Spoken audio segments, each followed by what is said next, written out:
Hello everyone, स्वागत है बेटा आप सबका हमारे इस नए लेक्चर में क्वाड्रेटिक इक्वेशंस के। और बेटा आपको याद होगा पिछले लेक्चर में हमने बाय क्वाड्रेटिक के साथ थोड़ा सा डील किया था, जिसमें मैंने आपको डिग्री 4 के जो इक्वेशंस होते हैं बेटा वो कैसे सॉल्व किए जाते हैं मैंने आपको कुछ एग्जांपल्स दिए थे।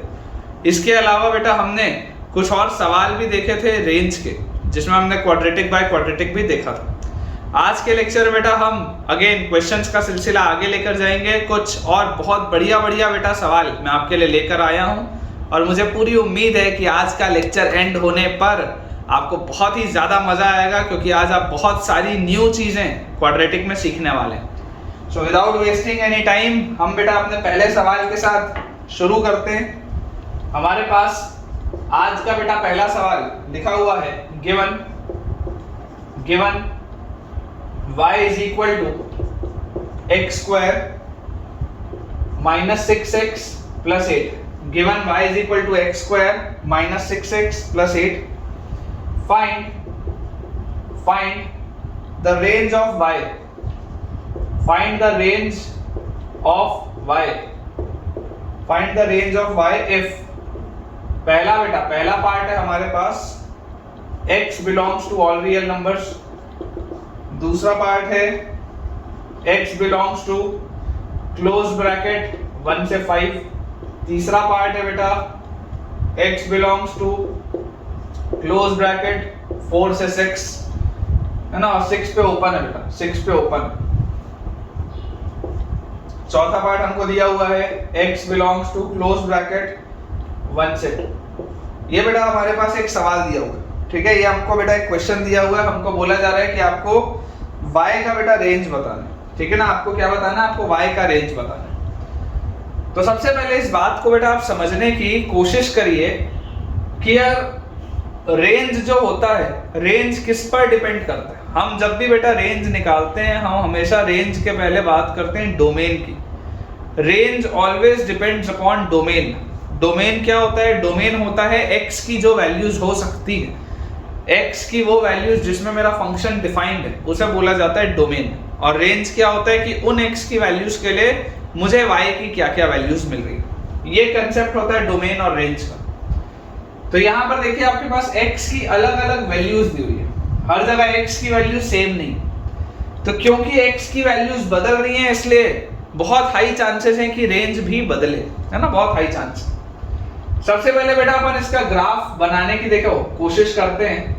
हमारे पास लिखा हुआ है y is equal to x square minus 6x plus 8। इसको आप फैक्टराइज करके लिख सकते हैं x square minus 4x minus 2x plus 8। मतलब कि बेटा ये लिखा हुआ है x minus 4 into x minus 2। देख लो, x square minus 4x minus 2x minus 6x हो गया plus 8 हो गया। अगर आप इसका ग्राफ देखेंगे बेटा, ग्राफ, तो आप देख सकते हैं इसके दो रूट्स आ रहे हैं, एक रूट 2 पर है, एक रूट 4 पर है। और जब आप 0 रखोगे तो 0 पर इसकी वैल्यू 8 है। इस तरीके का बेटा इसका कुछ ग्राफ है, इस तरीके का बेटा इसका कुछ ग्राफ है, जिसमें कि आपको दो रूट्स दिख रहे हैं 2 पर और 4 पर, ठीक है ना। 2 पर और 4 पर बेटा आपके पास दो रूट्स है। इसको थोड़ा सा अपन और करेक्ट कर लेते हैं, इस लाइन को थोड़ा सा अपन और इस साइड बना लेते हैं, लेफ्ट वाले साइड में, ताकि थोड़ा सा और बेटर ये बने, ठीक है। हम ऐसा करते हैं, देखो ये आपकी बेटा लाइन है, ये वाली, इस तरीके से ये हो गया बेटा 0.1, ये हो गया 0.2, ये बीच में आ गया 0.3, ये हो गया 0.4। हमें देखो दिखाई दे रहे हैं 2 और 4 पर इसके दो रूट्स हैं, 2 और 4 पर इसके बेटा दो रूट्स हैं। और जब x की वैल्यू 0 होती है, देखो जब x की वैल्यू 0 होती है तब बेटा y की वैल्यू 8 मिलती है। x की वैल्यू 0 रखने पर आपको y की वैल्यू 8 मिलती है। और दो रूट्स कौन कौन से हैं? दो रूट्स है बेटा 2 and 4। 2 and 4 are the two roots. अब इंपॉर्टेंट बेटा बात क्या है? इंपॉर्टेंट बात ये है कि ये देखो, ये पैराबोला तो बन गया हमारे पास। x स्क्वायर का कोफिशिएंट 1 था, तो it is a mouth opening upwards parabola, है ना। x स्क्वायर का कोफिशिएंट ही तो बताता है कि पैराबोला ऊपर खुलेगा कि नीचे खुलेगा। तो अगर x स्क्वायर का बेटा कोफिशिएंट 1 है तो मेरे पास this is a mouth opening upwards parabola, ठीक।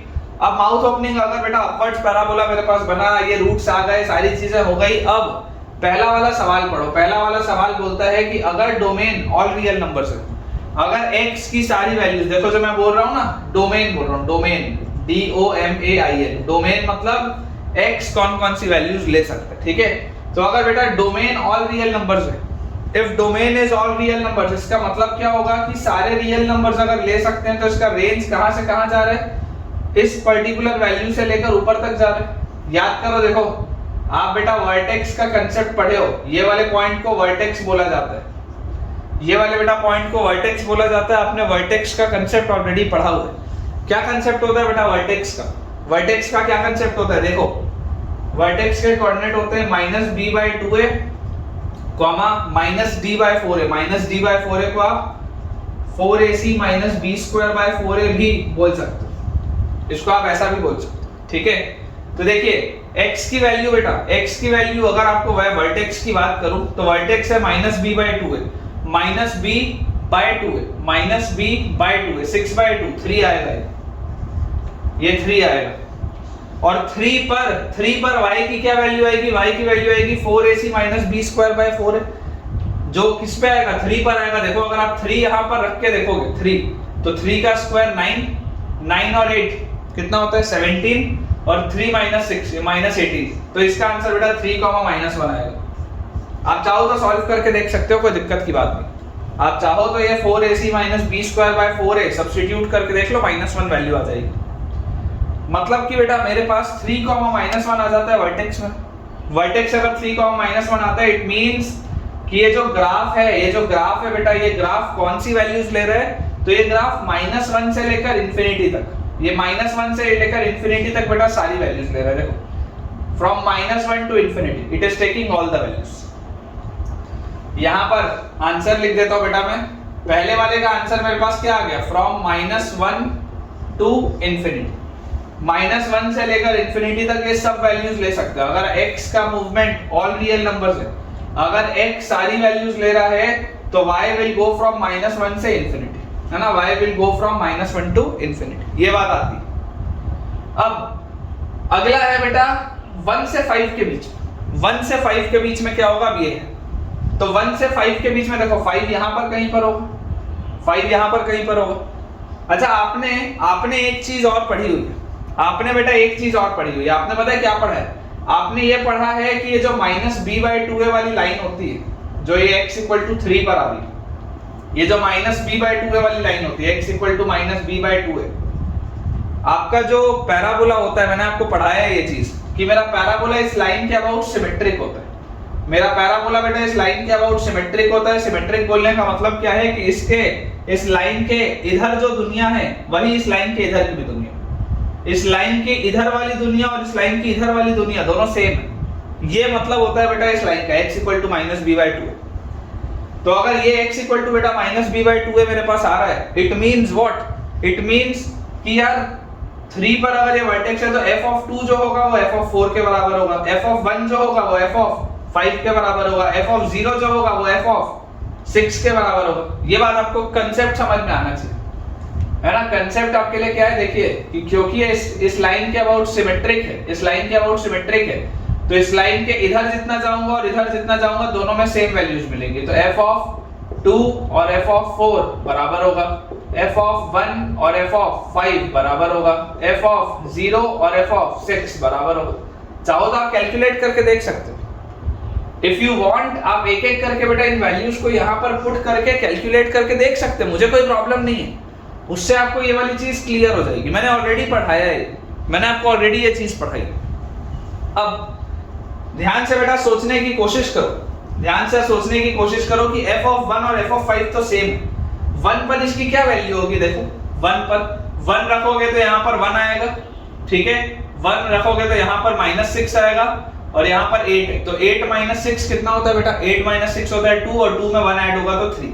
मतलब f(1) की बेटा वैल्यू आपके पास 3 है। f(1) की वैल्यू अगर 3 है मतलब f(5) की भी वैल्यू क्या होगी बेटा? 3 ही होगी। अगर f(1) की बच्चों वैल्यू 3 है तो f(5) भी क्या होगा? 3 होगा, क्योंकि वही तो मैंने लिखा है f(1) और f(5) सेम है। f(5) की भी वैल्यू 3 होगी। रख के देख लो, 5 रखोगे तो 5 का स्क्वायर 25 में से 30 गया तो आपके पास बचेगा -5 और उसमें 8 जुड़ा तो 3 ही आएगा। वो f(1) और f(5) दोनों सेम आ रहे हैं और ये दोनों किसके बराबर है बेटा? Both of them are equal to 3, ठीक है। तो 1 से 5 के बीच में बेटा, 1 से 5 के बीच में देखो आपका ग्राफ कितना है? 1 से 5 के बीच में आपका ग्राफ सिर्फ इतना सा है। 1 से लेकर 5 तक के बीच में बेटा मेरा ग्राफ जो है, देख लो ध्यान से, 1 से 5 तक मेरा ग्राफ का मूवमेंट सिर्फ यहां से लेकर, ये यहां से लेकर बेटा ये यहां तक हो रहा है 1 से 5 में, सिर्फ इतना, ये सिर्फ इतना सा बेटा ये U बन रहा है 1 से 5, इससे ज्यादा और कुछ नहीं, सिर्फ इतना सा ग्राफ है 1 से 5। तो 1 से 5 में देखो आपकी वैल्यूज कहां से कहां मूव हो रही है, -1 से लेकर 3 तक। रेंज आपको क्या मिल रही है, जब x का मूवमेंट 1 से लेकर 5 तक है तब रेंज आपके पास सिर्फ -1 से लेकर 3 तक है। रेंज आपके पास बेटा सिर्फ -1 से लेकर 3 तक, ठीक है ना, फ्रॉम -1 to 3, -1 से 3 तक, सिर्फ यही रेंज है, और कोई रेंज नहीं है इसमें, -1 से 3 आपके पास रेंज है। अगला है 4 से 6 के बीच में, 4 से 6 के बीच में, तो देखो 4 यहां पर, ये 4 है।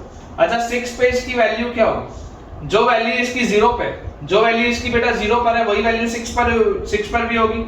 तो अगर बेटा 0 पर इसकी वैल्यू 8 है, अगर बेटा 0 पर इसकी वैल्यू 8 है तो 6 पर भी तो इसकी वैल्यू 8 होगी। सोचो अगर 0 पर इसकी वैल्यू 8 है तो 6 पर भी तो इसकी वैल्यू क्या होगी, 8 ही होगी।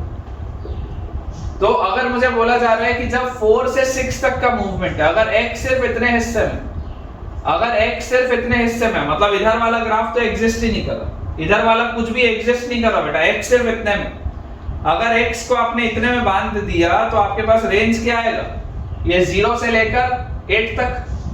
देखो 4 पर इसकी वैल्यू 0 है, 6 पर इसकी वैल्यू 8 है, तो जब आप 4 से 6 में मूवमेंट करोगे, 4 से 6 में, तो y क्या मिलेगा, 0 से लेकर 8 तक, y आपको मिलेगा बेटा 0 से लेकर 8 तक, क्योंकि 6 पे ओपन है इसलिए देखो 6 पे क्योंकि ओपन है इसलिए मैंने 8 पर भी ओपन लगाया।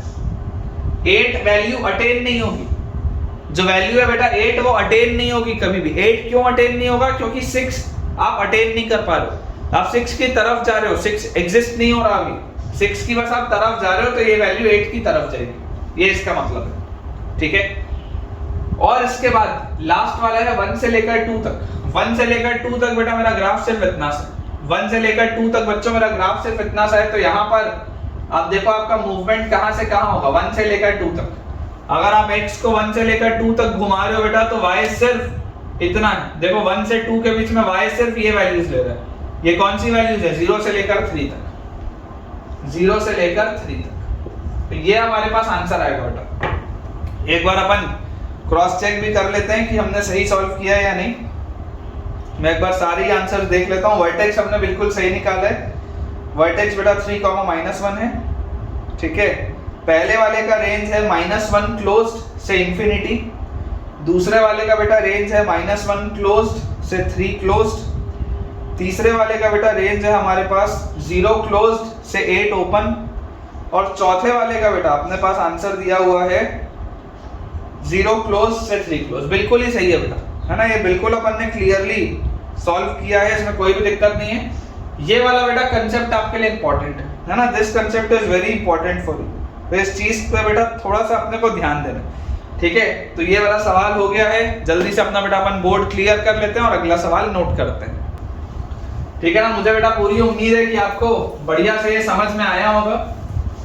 मैं देख रहा हूँ 2 दिन से बच्चे मेरे वीडियोस में कमेंट कर रहे हैं कि भाई सर आप ओपी पढ़ाते हो, है ना। तो भाई हमारे लिए, अब हमने कभी पबजी खेला नहीं, तो पबजी कभी खेला नहीं तो हमको ओपी का मतलब पता ही नहीं था। बाद में पता चला कि अच्छा ओपी का मतलब ये भी होता है, ठीक है। वो पबजी वाली जनरेशन से थोड़ा सा हम बाहर निकल चुके हैं।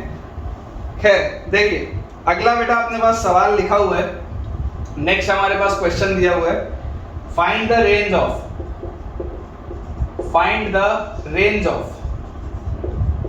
फाइंड द रेंज ऑफ, बोला जा रहा है y is equal to 9 to the power x plus 2 into 3 to the power x plus 1 minus 7। ये बेटा मेरे पास सवाल दिया 9 की पावर x plus 2 into 3 की पावर x plus 1 minus 7, ठीक है। ये हमारे पास बेटा क्वेश्चन दिया हुआ है, आपको इसका रेंज बताना है। थोड़ा सा इसको ध्यान से समझना पड़ेगा। देखो इसको थोड़ा सा हम सिंप्लीफाई करते हैं, 9 की पावर x plus 2 into 3 की पावर x plus 1 को 3 into 3 की पावर x आप लिख सकते हैं। 3 की पावर x plus 1 को हम क्या लिख सकते हैं, 3 into 3 की पावर x और -7। और ये जो 9 की पावर x है, 9 की पावर x को बेसिकली आप 3 की पावर x की पावर 2 ऐसा भी लिख सकते हैं। 9 की पावर x को देखो, ये सब यार बचपन में पढ़ते हैं ना। 9 की पावर x को आप लिख सकते हो 3 स्क्वायर की पावर x, फिर इसको आप लिख सकते हो 3 की पावर 2x, फिर इसको आप लिख सकते हो 3 की पावर x का स्क्वायर। अब यार ये सब नहीं होगा यार, बहुत बचपने में पढ़ाया जाता है ये सब, है ना, 7वीं 8वीं के बच्चे को पता होता है। तो ये आसान सी चीज है बेटा जो मैंने लिखा है, कंफ्यूज नहीं होना है बिल्कुल, ठीक है। ये हमने लिख लिया। अगर मैं आपको बोल दूं let 3 to the power x be t, अगर मैं 3 टू द पावर x को मान लो फिलहाल के लिए t बोल देता हूं, तो y क्या लिखा हुआ है, y is t square plus 6t minus 7। y क्या लिखा हुआ है, t square plus 6t minus 7। बन गया क्वाड्रेटिक का फॉर्म। यहां पर देखो क्वाड्रेटिक दिख नहीं रहा था, लेकिन ये बनाते ही क्वाड्रेटिक दिखने लग गया, क्वाड्रेटिक दिखने लग गया। यहां से बेटा मेरे पास देखो क्या आ जाएगा, this will be equal to t square plus 7t minus t minus 7। तो बेटा t common, t plus 7 minus 1 common, t plus 7, तो हमारे पास आ जाएगा t minus 1 multiplied by t plus 7। ये हमारे पास बेटा चीज आएगी t plus 1 sorry t minus 1 multiplied by t plus 7। तो ये आपको ये तो बेटा दिखाई दे रहा है कि this is a quadratic equation जिसके दो रूट्स हैं -7 और 1, ठीक है ना। -7 और 1 बेटा इसके दो रूट्स हैं आपके पास। तो अगर मैं बोल दूं कि ये -7 होगा, ये 1 होगा, तो यहां पर कहीं पर लाइन होगी बेटा y एक्सिस की, ये बेटा कहीं पर आपके पास y एक्सिस की लाइन होगी, ये आपके पास x एक्सिस होगा, और ये मेरे पास एक पैराबोला दिया, ये 1 और -7 इसके दो रूट्स। यहां तक पहुंच के बेटा मैं ये चीज कंक्लूड कर सकता हूं। अच्छा, 0 पर इसकी वैल्यू क्या होगी, 0 पर देखो, अगर आप t की वैल्यू, ये x एक्सिस मत लिखो, यहां पर x मत लिखो, ये t के रेस्पेक्ट में बनाया ना, x अलग था। देखो समझो इस बात को, आपने ये जो क्वाड्रेटिक बनाया है ये y और t में, ये y और t में, तो बेसिकली ये t एक्सिस, x मत लिखना, x लिखना गलत हो जाएगा। x तो कुछ और ही था ना, x तो इसके पावर में था, x कुछ और ही है। ये क्वाड्रेटिक y और t में, जब क्वाड्रेटिक y और x में होता है, जब क्वाड्रेटिक y और x में होता है, तब मैं इस तरीके का ग्राफ बनाता हूं जिसमें यहाँ y बोलता हूं और यहाँ x बोलता हूं। लेकिन क्योंकि यहाँ x नहीं है, यहाँ t लिखा है, तो यहाँ पर t आएगा, ठीक है। ये y और t में मेरे पास ग्राफ बना हुआ। अब देखो, अगर t का वैल्यू 0 होगा, अगर बेटा t का वैल्यू 0 होगा, देखो t का वैल्यू अगर 0 होगा तो ये -7 होना चाहिए, ये वाला लाइन -7 होना चाहिए, ये वाला पॉइंट मेरे पास, ठीक है। मतलब ये y एक्सिस को कहां पर कट कर रहा है, -7 पर कट कर रहा है। अब जो इंपॉर्टेंट बेटा कंसेप्ट है, इंपॉर्टेंट, बहुत इंपॉर्टेंट कंसेप्ट, बच्चे इसमें गलती क्या करते हैं मैं आपको बताता हूं। फ्लो में बच्चे इसमें गलती ये करते हैं कि सर रेंज का सवाल है, तो बच्चे बोलेंगे कि सर इसका वर्टेक्स निकालते हैं। कोई भी एक सिंपल सा बच्चा क्या बोलेगा कि सर इसका वर्टेक्स निकालते हैं। क्या आएगा इसका वर्टेक्स, इसका वर्टेक्स आएगा -b/2a।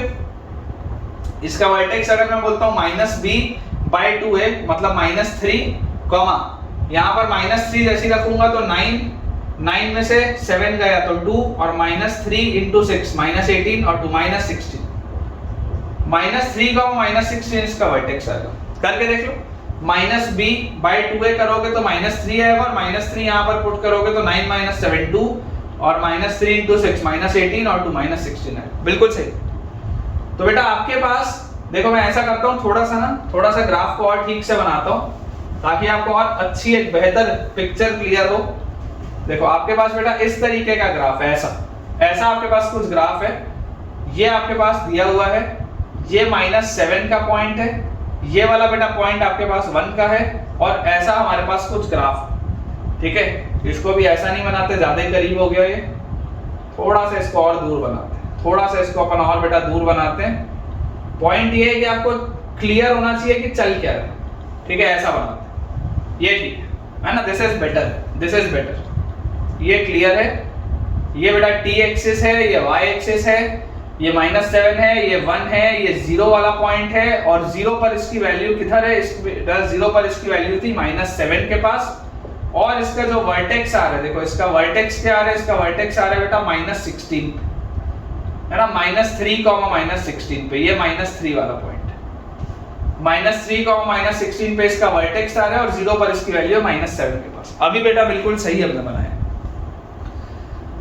थोड़ा सा ध्यान से बेटा समझने की कोशिश करिए। एक नॉर्मल बच्चे का आंसर क्या होता है? नॉर्मल स्टूडेंट का आंसर होता है कि सर इसका अगर आपसे रेंज पूछा जा रहा है ना, तो सर इसका रेंज होगा फ्रॉम -16 से इंफिनिटी। आप में से जिस बच्चे को लगता होगा कि इसका रेंज -16 से इंफिनिटी होना चाहिए, जरूर एक बार मुझे कमेंट से बताइएगा कि हाँ सर हमको लगता है कि इसका रेंज -16 से इंफिनिटी होगा, बताइए। लेकिन ये बेटा गलत है। This is wrong. अब जिनको भी ये गलत लग रहा था उनके लिए एक नई चीज है बेटा सीखने के लिए, क्योंकि गलतियों से ही हम सीखते हैं। तो आपके लिए एक नई चीज है सीखने के लिए, और वो नई चीज क्या है सीखने के लिए? देखो, -16 से इंफिनिटी होता, जनरली -16 से इंफिनिटी इसका आंसर होता, लेकिन प्रॉब्लम क्या है? प्रॉब्लम ये है बेटा कि t क्या था? t था 3 की पावर x। t क्या था? t था 3 की पावर x। किसी बच्चे को 3 की पावर x का ग्राफ याद है क्या? किसी बच्चे को बेटा 3 की पावर x का ग्राफ सोच के देखो, पढ़ाया है मैंने, है ना? लॉग में बेटा मैंने आपको पढ़ाया है। 3 की पावर x का अगर आप ग्राफ देखेंगे ना, तो कुछ इस तरीके का मिलेगा। 3 की पावर x का बेटा ग्राफ कुछ इस तरीके का मिलेगा। This is the approximate graph of 3 to the power x। y is equal to t is equal to 3 की power x। t is equal to 3 की पावर x, ये इसका ग्राफ है। ये t है क्योंकि यहाँ पे t वाली एक्सिस है और ये x। t is equal to 3 की पावर x में ये t हो जाएगा और ये x एक्सिस हो जाएगा। ये इसका ग्राफ। अब आप बेटा मुझे एक बात बताओ, सोच के बताना कि क्या कभी भी t नेगेटिव हो सकता है क्या? Is this possible? It is not. It is not possible. t negative होना पॉसिबल नहीं है। क्या t का वैल्यू 0 हो सकता है क्या? क्या t का वैल्यू कभी भी तुमको दिख रहा है क्या 0 होता हुआ? It is not possible. t का वैल्यू 0 भी not possible. क्या t हमेशा ही पॉजिटिव है क्या? Is t always greater than 0? Yes. Yes. t is always positive. 3 की पावर x भाई बेटा कभी भी 3 की पावर x नेगेटिव नहीं हो सकता। 3 की power x is always a positive quantity. It can never be negative. पढ़ा है आपने ये चीज। तो 3 की पावर x हमेशा ही पॉजिटिव होगा। और भाई साहब अगर 3 की पावर x हमेशा पॉजिटिव होगा और अगर 3 की पावर x t के बराबर है, तो इसका मतलब ये है कि t भी पॉजिटिव होगा। This is most important. इसी में तो गलती होती है। अगर 3 की पावर x पॉजिटिव है और अगर 3 की पावर x t के बराबर है, तो t भी तो पॉजिटिव ही होगा। क्या t कभी भी नेगेटिव हो सकता है क्या? क्या t कभी भी 0 के बराबर हो सकता है क्या? नहीं हो सकता। तो अगर t कभी नेगेटिव नहीं हो सकता, अगर t कभी 0 के बराबर नहीं हो सकता, तो जरा सोच के देखो कि ये जो मैं चीज कट कर रहा हूं, क्या ये सही कट कर रहा हूं क्या t कभी भी नेगेटिव हो पा रहा है क्या? t ये वाली चीज तो ले ही नहीं पा रहा। t तो हमेशा ही positive.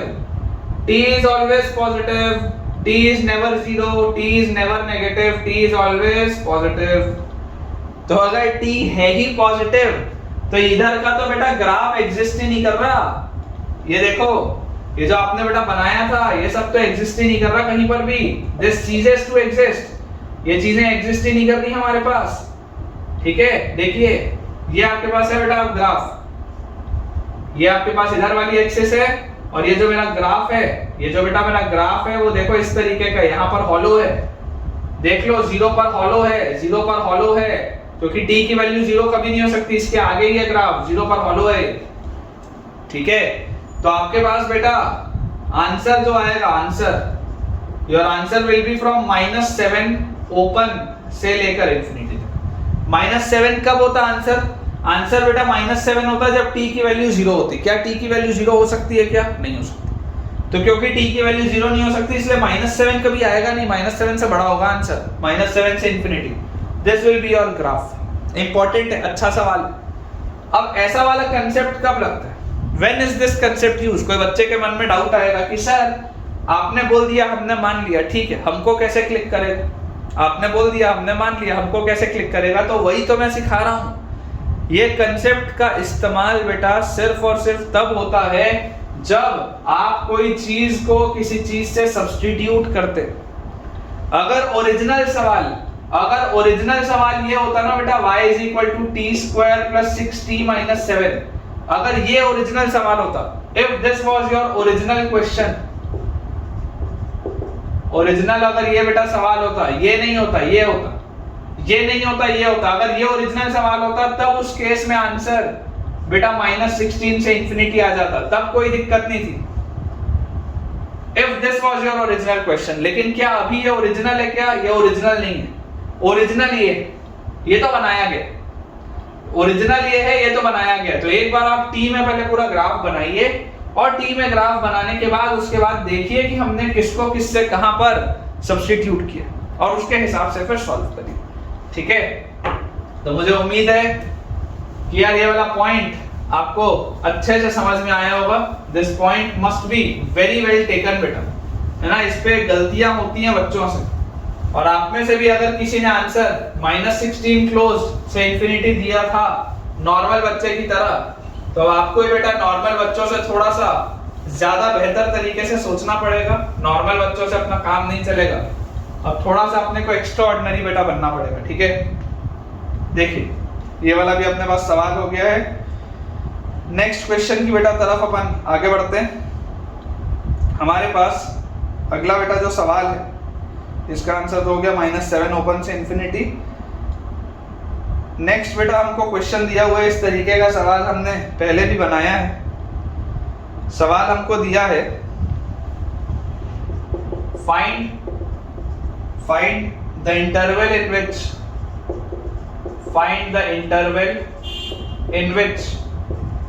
find the interval in which m lies, find the interval in which m lies so that the expression find the interval in which m lies so that the expression can take all real values, इस तरीके का हमने सवाल किया, all real values, ठीक है। लिखा है expression y is equal to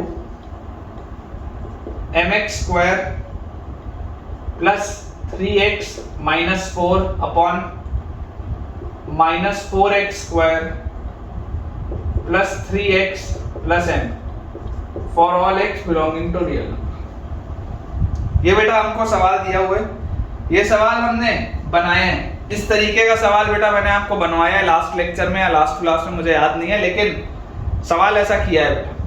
तो अगर आप चाहें तो आप वीडियो पॉज करके साथ साथ में बेटा सॉल्व भी कर सकते हैं। इफ यू वांट आप वीडियो पॉज कर सकते हैं, एक बार सवाल सॉल्व कर सकते हैं, उसके बाद अपने आंसर को टैली भी कर सकते हैं। और अगर आपको पिछला वाला सवाल इस तरीके का समझ में नहीं आया था, तो आज आपके पास बहुत अच्छी अपॉर्चुनिटी है, क्योंकि मैं दोबारा अच्छे से बेटा इसको एक्सप्लेन करने वाला हूँ। देखिए हमें पता है कि एक क्वाड्रेटिक बाय क्वाड्रेटिक जो होता है, एक क्वाड्रेटिक बाय क्वाड्रेटिक बेटा जो होता है, वो सारे रियल नंबर्स की वैल्यूज अटेन कर सकता है। कब अटेन कर सकता है? जब इन दोनों में कोई भी रूट कॉमन ना हो। कब अटेन कर सकता है बेटा? जब इन दोनों में कोई भी रूट कॉमन ना हो। तो आप सोच के बेटा देखिए कि यार इन दोनों में अगर दोनों रूट कॉमन होगा, बोथ रूट कॉमन, अगर इन दोनों बेटा दोनों रूट कॉमन होगा, तो क्लियरली मुझे दिखाई दे रहा है कि m की वैल्यू -4 होगी। देख लो, क्योंकि अगर m की वैल्यू -4 होगी तो y आ जाएगा -4x square plus 3x -4 upon -4x square plus 3x -4। तो यहाँ से y की वैल्यू 1 आ जाएगी। मुझे क्या चाहिए था? मुझे चाहिए था कि it takes all real values. मुझे चाहिए था कि it takes all real values. ये तो सिर्फ एक ही रियल वैल्यू ले रहे हैं, तो ये तो बेकार हो गया। m की वैल्यू -4 तो नहीं हो सकती, ये बात तो क्लियर हो गई कि m की वैल्यू -4 नहीं हो सकती। अब अगर बेटा इन दोनों में एक कॉमन रूट है, अभी तक दोनों कॉमन रूट थे, अब एक कॉमन रूट है, वन कॉमन रूट। तो वन कॉमन रूट के लिए बेटा क्या होगा कि अगर मैं आपको बोल दूं कि if the common root is alpha, तो मेरे पास आएगा m alpha square plus 3 alpha minus 4 equal to 0, और नीचे वाले में आएगा -4 alpha square plus 3 alpha plus m equal to 0।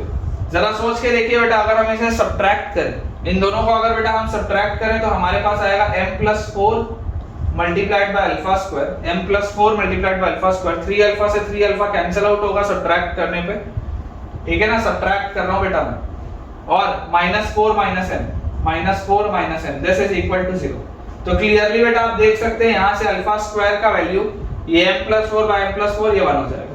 Alpha square का बेटा वैल्यू आपके पास 1 आ जाएगा। तो अगर अल्फा स्क्वायर का वैल्यू 1 है तो अल्फा का वैल्यू 1 आएगा या अल्फा का वैल्यू -1 आएगा, अल्फा का वैल्यू 1 आएगा या अल्फा का वैल्यू -1 आएगा। तो if alpha is equal to 1, अगर अल्फा की वैल्यू बेटा 1 हुई तो जरा सोच के देखो, अगर अल्फा 1 होगा तो m plus 3 minus 4 will be equal to 0, तो m की वैल्यू यहां से 1 आ जाएगी।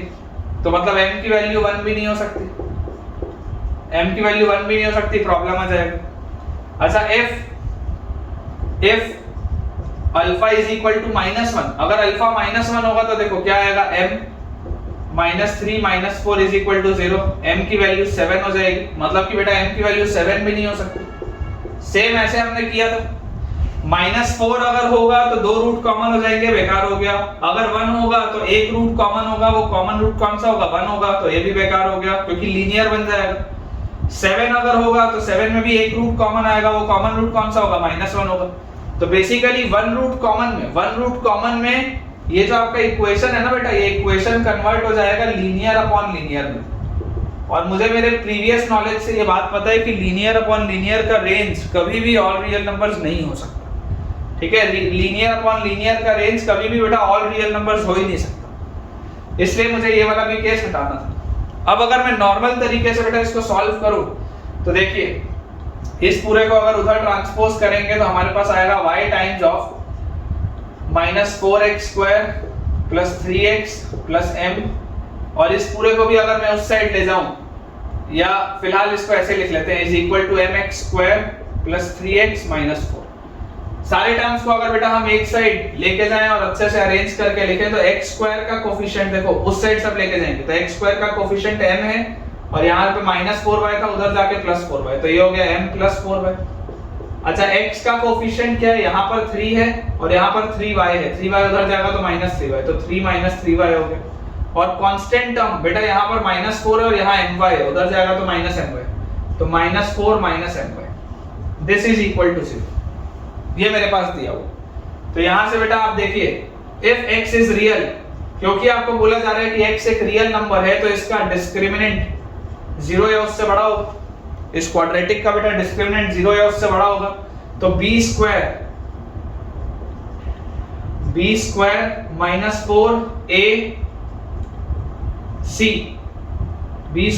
4ac है ना, this should be greater than equal to 0। तो यहां से बेटा आप समझिए इसको कि 3 का स्क्वायर, आप इसमें से बेटा ऐसा करिए कि 9 बाहर रखिए, 3 का स्क्वायर 9, अंदर आ गया 1 - y का होल स्क्वायर, मतलब 1 + y स्क्वायर - 2y, ठीक है। फिर ये माइनस अगर मैं खींच के बाहर निकाल लूं तो +4, और अंदर क्या आ गया है ना, ये माइनस अगर मैं निकाल लूं बेटा बाहर तो ऐसा हो जाएगा, अंदर देखो क्या आ गया आपके पास, अंदर बेटा आपके पास आ जाएगा इन दोनों का मल्टीप्लिकेशन, तो 4m + 16y + m² और +4my², this is greater than और इक्वल टू 0। ये मेरे पास आ रहा है। थोड़ा सा सिंपलीफाई करते हैं, देखिए y² के साथ क्या लिखा है, y² के साथ बेटा यहाँ लिखा है 9, और y² के साथ यहाँ पर लिखा हुआ है 4m और 4m 16m, तो आपके पास आ गया 16m + 9। y के साथ क्या लिखा है, y के साथ देखिए यहाँ पर लिखा है -18, और बेटा यहाँ पर आपके पास लिखा हुआ है m² और 4, तो पहले तो 4m² आएगा। अच्छा 16 4 64, ठीक है, 16 4 64, 64 में से 18 गया, तो 64 में से बेटा 8 जाएगा तो 56 और 10 जाएगा तो 46, तो +46 ये आपके पास आ गया 4m² + 46, ठीक है। और इसके बाद कांस्टेंट टर्म, बेटा कांस्टेंट टर्म देखो क्या लिखा हुआ है, कांस्टेंट टर्म यहां पर आपके पास है ये वाला 4 और 4 16m, और यहां पर बेटा आपके पास कांस्टेंट टर्म है 9, तो 16m + 9, this is greater than और इक्वल टू 0। ये बेटा मेरे पास दिया हुआ है, ठीक है। अब ये एक क्वाड्रेटिक है बेटा, this quadratic is always greater than और equal to 0। This quadratic is always greater than और इक्वल टू 0, मतलब कि इसका डिस्क्रिमिनेंट हमेशा ही 0 या उससे छोटा होगा। एक क्वाड्रेटिक है y में which is always greater than और इक्वल टू 0, तो इसका डिस्क्रिमिनेंट हमेशा ही 0 या उससे छोटा होना चाहिए।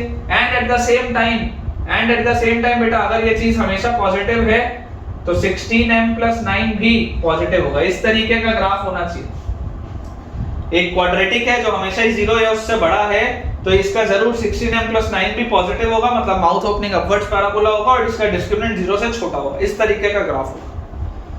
तो यहां से बेटा देखिए d लेस देन 0 अगर करेंगे तो b² मतलब 4m² + 46, b² - 4ac देखो सेम है तो 16m + 9 का होल।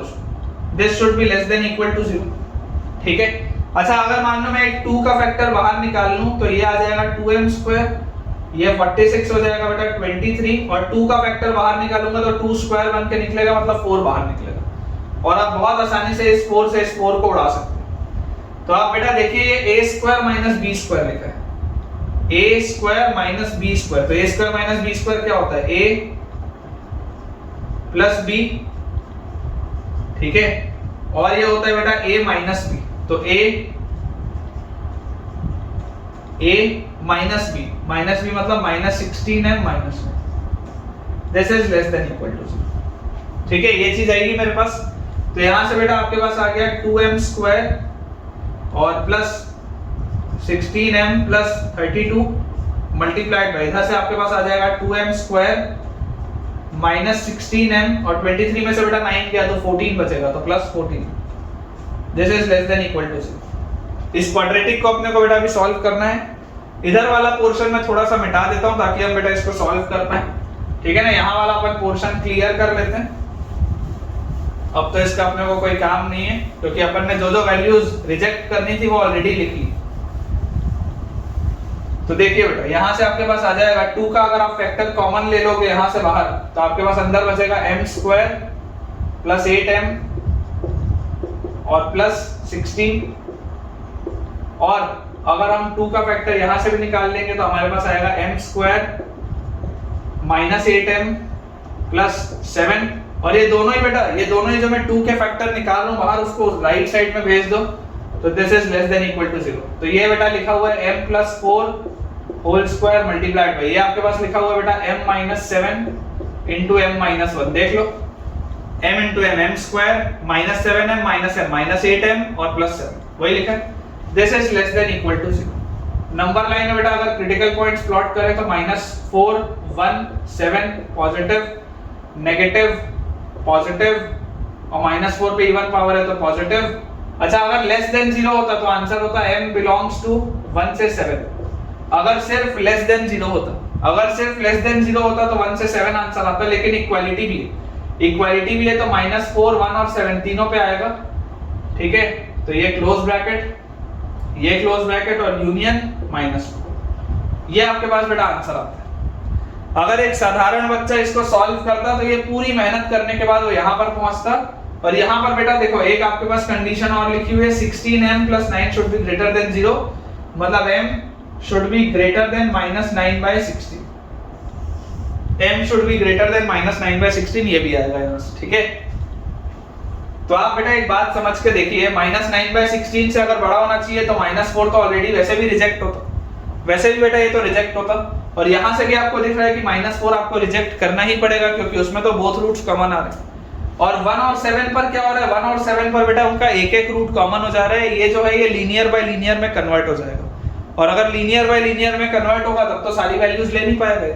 इसका मतलब क्या है बेटा कि ये 1 से 7 आ जरूर रहा है, लेकिन 1 और 7 भी आपको हटाना पड़ेगा, तो आपके पास जो फाइनल आएगा बेटा आंसर, फाइनल आंसर आपके पास आ जाएगा m belongs to open bracket 1 से 7, ठीक है क्या, बताइए। अपन बेटा अपना एक बार आंसर भी इसमें टैली कर लेते हैं कि हमने सही किया या नहीं किया, लेकिन अपने हिसाब से बेटा -4 रिजेक्ट होना है, 1 रिजेक्ट होना है, 7 रिजेक्ट होना है, यहाँ से 16m + 9 ग्रेटर देन 0 आना है, और फाइनल आंसर बेटा आ रहा है बिल्कुल सही तरीके से 1 से 7, ठीक है ना, कोई भी बेटा अपन ने एरर नहीं किया। Final answer is m belongs to open bracket 1 से 7। अगले सवाल की तरफ बेटा अपन आगे बढ़ते हैं, बोर्ड अपना क्लियर कर लें। ठीक है, अब मुझे लगता है बेटा ये वाले कंसेप्ट का सवाल आप गलत नहीं करोगे। पहले एक बार के लिए हो सकता था कि इसमें आपसे गलतियां हो सकती थी बेटा, लेकिन अब इस तरीके के सवाल में गलती नहीं होनी चाहिए, क्योंकि अब बेटा हमने ऐसे वाले 2 सवाल कर लिए, तो अब इसमें बेटा एरर की कोई भी गुंजाइश नहीं है हमारे पास, है ना। अब अपना इसमें एरर नहीं होना चाहिए। देखिए अगला बेटा हमको क्वेश्चन दिया गया है, अगला सवाल हमको दिया हुआ है let y is equal to x square minus 7x plus 16 upon x square minus 7x plus 16 upon x square plus 7x plus 16, ये दिया हुआ x square minus 7x plus 16 upon x square plus 7x plus 16। Find the range of y plus 1 by y minus y plus 1 by y minus. आपको बेटा इसका range बताना है, ठीक है, आपको इसका रेंज बताना है y plus 1 by y minus 1, ये सवाल। अब देखो चाहो तो आप डायरेक्टली भी इस पूरे में 1 ऐड करके फिर वापस ये पूरी चीज लिख के 1 सब्ट्रैक्ट करके सिंपलीफाई करके सॉल्व कर सकते हो। एक तरीका तो वो है कि भैया ये जो पूरी चीज लिखी है, ये पूरी चीज लिखी, इसमें 1 ऐड किया, फिर ये जो पूरी चीज है, ये पूरी चीज लिखी, 1 सब्ट्रैक्ट किया, सिंपलीफाई किया, मेहनत की और आंसर निकाल लिया। ये तो है ही पॉसिबल, लेकिन मैंने आपको बेटा हमेशा ये चीज बोला है कि इस तरीके का फॉर्मेट आपके दिमाग में घंटियां बजाना चाहिए, किसका, कॉम्पोनेंटो डिविडेंडो। इस तरीके का बेटा फॉर्मेट आपके दिमाग में घंटियां बजनी चाहिए, किसकी, कॉम्पोनेंटो डिविडेंडो। कॉम्पोनेंटो डिविडेंडो कैसे यार, ये जो y लिखा हुआ है इसको मैं क्या ऐसा लिख सकता हूँ, y बाय 1 ऐसा लिख सकते हैं। तो यूजिंग कॉम्पोनेंटो एंड डिविडेंडो में क्या बोलूंगा, y plus 1 upon y minus 1 is equal to numerator plus denominator upon numerator minus denominator will be equal to numerator, ये आ गया न्यूमरेटर प्लस डिनोमिनेटर, ठीक है, numerator plus denominator upon numerator minus denominator,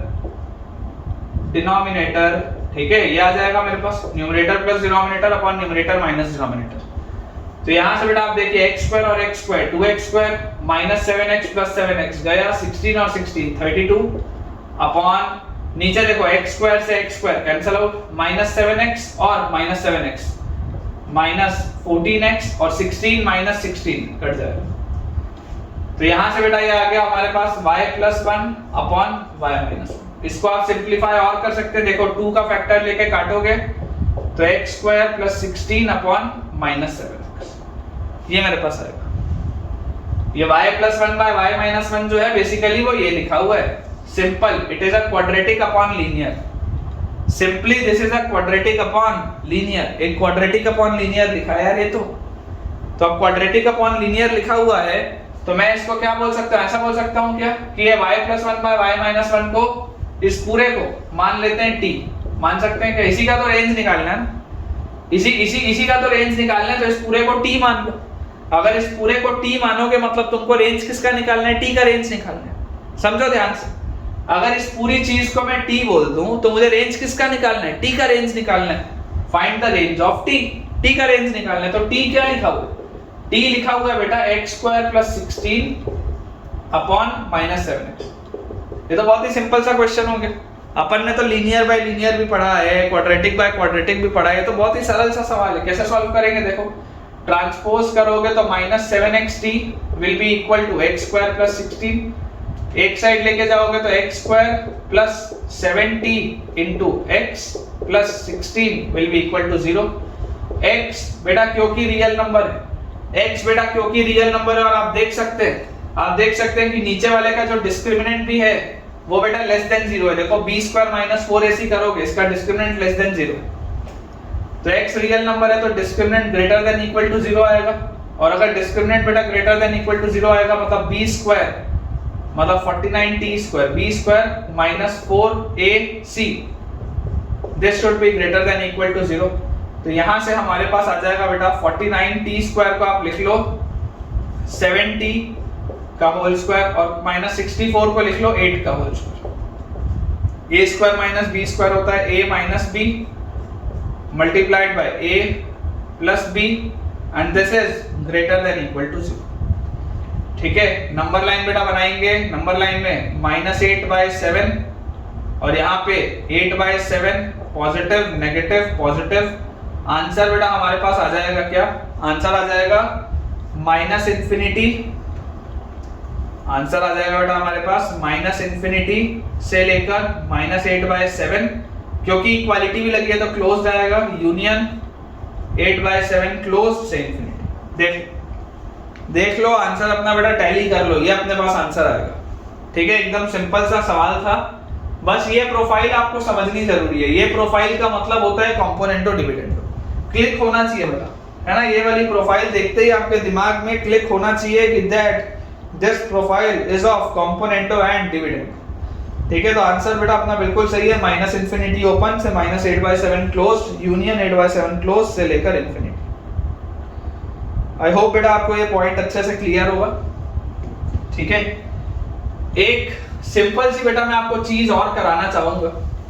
ठीक है ना, हो सकता है कि आप अगर कहीं भी किसी भी अगर इंस्टीट्यूट में बेटा पढ़ रहे होंगे, किसी भी अगर आप इंस्टीट्यूट में अभी पढ़ रहे होंगे, तो आपने बेटा वहां पर फिजिक्स में बेटा आपने शुरू में बेसिक फिजिक्स पढ़ी होगी, और बेसिक फिजिक्स में बेटा आपने डिफरेंशिएशन करना सीखा होगा। ठीक है ना, अगर आपने बेसिक फिजिक्स पढ़ी है, बेसिक डिफरेंशिएशन अगर आपको आता है, तो ये उसका बेटा पॉइंट है। मैं क्यों आपको बता रहा हूं अभी समझाता हूं, है ना। बेसिक डिफरेंशिएशन हो सकता है आपको आता होगा, बेसिक डिफरेंशिएशन। ऑल्दो ये डिफरेंशिएशन जो है बेटा ये क्लास 12th का टॉपिक है, कैलकुलस में आता है, मैथ्स में ये कैलकुलस में आता है बेटा क्लास 12th में, कैलकुलस में आता है क्लास 12th में। ठीक है, इंपॉर्टेंट चैप्टर है। लेकिन फिजिक्स वाले थोड़ा सा इसको पढ़ाते हैं। आपने फिजिक्स में जो डिफरेंशिएशन पढ़ा है वो बेसिकली डिफरेंशिएशन का एबीसीडी है। आपने जो फिजिक्स में बेटा अभी डिफरेंशिएशन पढ़ा भी होगा वो बेसिकली फिजिक्स का डिफरेंशिएशन का एबीसीडी। ठीक है, मैथ्स में हम डिफरेंशिएशन की पूरी दुनिया देखेंगे क्लास 12th में।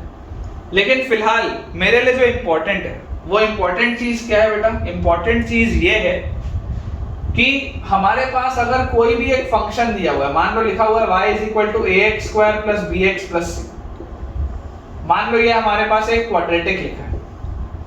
ठीक है, तो इस क्वाड्रेटिक में ग्राफ एक पैराबोला होगा। अगर मैं आपको बोल दूं कि a is greater than 0, मान लो अगर मैं बोल दूं तो a is greater than 0, तो ग्राफ एक पैराबोला होगा। डिफरेंशिएशन का मतलब क्या होता है? What is the meaning of differentiation? Basic आपने बेटा पढ़ा हुआ है, डिफरेंशिएशन मतलब होता है dy/dx, या जिस भी वेरिएबल में लिखा होगा उससे आप डिफरेंशिएट करते हैं। या इसको आप बोल सकते हैं कि dy/dx ये डिफरेंशिएशन ऑपरेटर है, dy/dx ऑफ y। जैसे हम ट्रिग्नोमेट्री में पढ़ते हैं ना, साइन कॉस टेन, ये सब ऑपरेटर्स होते हैं। जैसे साइन ऑपरेटर है किस पे लगता है? थीटा पे। थीटा क्या होता है? एंगल। कॉस ऑपरेटर है किस पे लगता है? थीटा पे। थीटा क्या होता है? एंगल। तो एक एंगल पे ही ऑपरेटर लगता है। ठीक है, उसी लॉजिक से बेटा मैं बोल रहा हूं ये जो dy/dx है ना, ये dy/dx होगा तो ये एक ऑपरेटर है जो कि y को डिफरेंशिएट कर रहा है x के रिस्पेक्ट में, जो कि y को डिफरेंशिएट कर रहा है x के रिस्पेक्ट में। और ये जो dy/dx होता है ना बेटा, ये dy/dx आपको बताता है स्लोप। ये सब आपने हो सकता है बहुत बेसिक लेवल में बेटा फिजिक्स में पढ़ा होगा, इसलिए मैं इसके डिटेल में नहीं जा रहा। इसके डिटेल में बेटा हम क्लास 12th में जाएंगे, ऑलमोस्ट महीना भर ये सब चलता है। क्लास 12th में कैलकुलस अगर आप पढ़ोगे तो कम से कम 5 महीने वो चलेगा, जिसमें 12 या 13 चैप्टर्स हैं, जिसमें डिफरेंशिएशन एक चैप्टर है। उसमें आप रिलेशन फंक्शन पढ़ोगे, लिमिट्स पढ़ोगे, कंटिन्यूटी पढ़ोगे, डिफरेंशिएबिलिटी पढ़ोगे, इनवर्स ट्रिग्नोमेट्रिक फंक्शन पढ़ोगे, एप्लीकेशन ऑफ डेरिवेटिव पढ़ोगे, डिफरेंशिएशन आएगा, मेथड ऑफ डिफरेंशिएशन आएगा, इंटीग्रेशन आएगा, इनडेफिनेट इंटीग्रेशन होगा, एरिया अंडर द कर्व होगा, डिफरेंशियल इक्वेशन होगा। ये सब उसके चैप्टर है कैलकुलस में। बहुत सारी चीजें। तो अभी घबराने की जरूरत नहीं है। अभी जो हमको बेटा समझने की जरूरत है वो क्या है? हमको समझने की जरूरत सिर्फ और सिर्फ ये है कि जब हम डिफरेंशिएट करते हैं, देखो अगर ये नहीं भी आता होगा तो घबराने की जरूरत नहीं। अगर तुम्हें बेसिक डिफरेंशिएशन फिजिक्स वाले तुम्हारे सर ने नहीं भी पढ़ाया तो कोई दिक्कत की बात नहीं। जिसको आता है ये उसके लिए एडिशनल इंफॉर्मेशन है। फिलहाल तुम्हारे क्लास 11th के लेवल में अगर ये चीज नहीं भी आती है, कोई घबराने की बात नहीं है। ये जो बेसिक डिफरेंशिएशन होता है ये आपको देता है स्लोप। स्लोप मतलब जैसे ये लाइन है, तो ये लाइन कितने एंगल पर इंक्लाइंड है, एक्स एक्सिस के साथ, है ना, ये उसका स्लोप होता है। स्लोप मतलब होता है tan थीटा। स्लोप मतलब होता है tan थीटा, जहां पे थीटा क्या होता है, एंगल विथ एक्स एक्सिस, है ना। थीटा क्या होता है, एंगल विथ एक्स एक्सिस, और इसको आप एंटी क्लॉकवाइज में लेते हैं, है ना। ये सब पढ़ाया होगा यार फिजिक्स वाले ने, नहीं भी पढ़ाया तो कोई दिक्कत नहीं। अगर आप में से बेटा कोई ऐसा बच्चा यहाँ बैठा हो जो बोले कि सर हमको हमारे फिजिक्स वाले ने ये सब नहीं पढ़ाया, तो कोई दिक्कत की बात नहीं, मुझे कमेंट से बता देना, ताकि मुझे पता रहे कि हमारी जो ऑडियंस है उसमें कितनों को ये चीज आती है और कितनों को नहीं आती। बस उसके लिए मुझे बता देना, अदरवाइज ये बहुत बेसिक सी चीज है। डिफरेंशिएशन करते कैसे बेटा, देखो डिफरेंशिएशन अगर आप देखेंगे ना, तो डिफरेंशिएशन होता है जो स्लोप आपका बताता है। इंपॉर्टेंट चीज जो है, इंपॉर्टेंट चीज मैं आपको बता देता हूं। इंपॉर्टेंट चीज बेटा ये होता है कि जब भी हमारा कोई कर्व इस तरीके से ऐसा मूवमेंट करता है ना, जब भी बेटा ये हमारा जो कर्व होता है, जैसे ये भी है, ये तुमको हो सकता है पहाड़ जैसा दिख रहा होगा, लेकिन ये पहाड़ नहीं है, ये कोई भी मान लो ग्राफ है, कोई भी ग्राफ है। तो इस ग्राफ में जब भी ये maximum point, minimum point, maximum point, minimum point, ये मैक्सिमम पॉइंट इस तरीके से आते हैं ना, जब आपका ग्राफ ऐसा घूमता है ऐसा, तो ये जो मैक्सिमा और मिनिमा के पॉइंट्स आते हैं ना, ये जो मैक्सिमा और मिनिमा के पॉइंट्स आते हैं, इन पॉइंट्स पे बेटा ये जो dy by dx होता है ना, इन पॉइंट्स पे वो जीरो होता है। ये कंसेप्ट है। क्यों होता है, कैसे होता है, सब आएगा 12वीं में, सब आएगा, ठीक है ना। हो सकता है आप में से कुछ बच्चों को पता भी होगा कि dy by dx मैक्सिमा और मिनिमा पे जीरो होता है। क्यों होता है, तो मैं आपको ये बोलूंगा कि देखो इसमें जब आप ये टेंजेंट लाइन ड्रॉ करोगे, ये जब आप टेंजेंट लाइन इनमें ड्रॉ करोगे, तो इन टेंजेंट लाइन का देखो स्लोप क्या है, जीरो है ना। स्लोप क्या होता था, ये थीटा स्लोप होता था। अगर ये इस तरीके की लाइंस है, अगर इस तरीके की बेटा ये लाइंस है, तो इनमें स्लोप क्या होगा, जीरो होगा। बहुत सिंपल सी बात, ठीक है ना। जैसे वही मान लो अगर तुम यहाँ पर अगर किसी पॉइंट पे बेटा तुम ऐसे टेंजेंट डालते, तो इसका स्लोप जीरो नहीं होता, इसका स्लोप जीरो नहीं होता इधर के किसी पॉइंट पे अगर तुमने टेंजेंट डाला होता। लेकिन मिनिमम और मैक्सिमम वाले अगर बेटा हम किसी भी पॉइंट पे टेंजेंट डालते हैं, तो उसका स्लोप क्या होता है, जीरो होता है। ये एक इंपॉर्टेंट कंसेप्ट है जो आपको पता होना चाहिए। आपसे सिर्फ इतना ही एक्सपेक्टेड है कि आपको बेटा अभी सिर्फ यही पता हो कि मिनिमम और मैक्सिमम वाले पॉइंट पे जो हमारा स्लोप होता है वो जीरो होता है। तुमको सिर्फ ये पता होना चाहिए।